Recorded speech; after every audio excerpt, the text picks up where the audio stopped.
in 1918, after the biggest pandemic, the Spanish flu pandemic of 1918, Steiner was asked, what was this all about?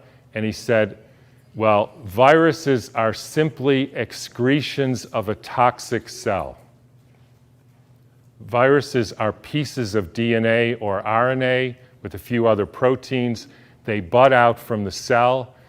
They happen when the cell is poisoned.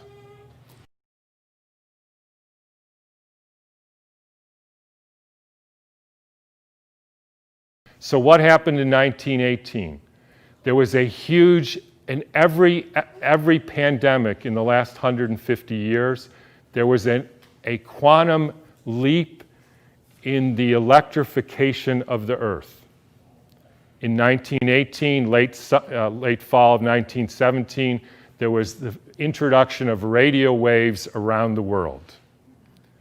Whenever you expose any biological system to a new electromagnetic field, you poison it, you kill some, and the rest go into a kind of suspended animation so that, interestingly, they live a little bit longer and sicker.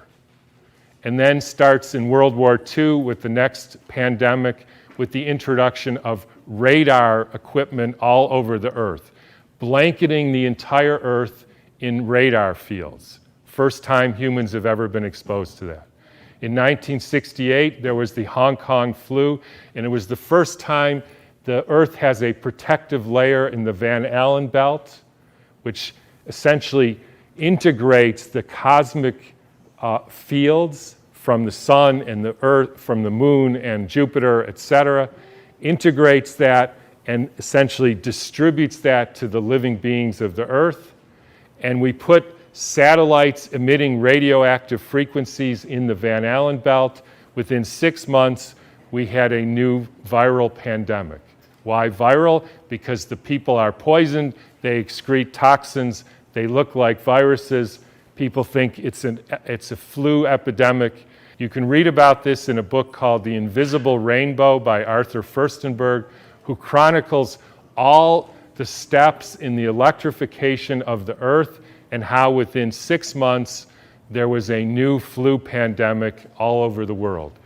And when you hear the normal explanations, how did it go from Kansas to South Africa in 2 weeks? So the entire world got the symptoms at the same time, in spite of the fact that the mode of transportation was horseback and boats, and there's no explanation for it. They just say, we don't know how that happened. But when you think about it, with these radio waves and other frequencies that some of you have in your pocket and on your wrist, you can send a signal to Japan and it arrives instantaneously.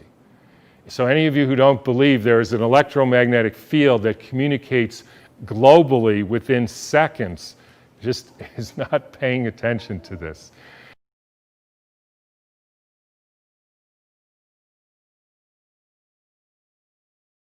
And I will only finish by pointing out that there has been a dramatic and quantum leap in the last 6 months with the electrification of the Earth.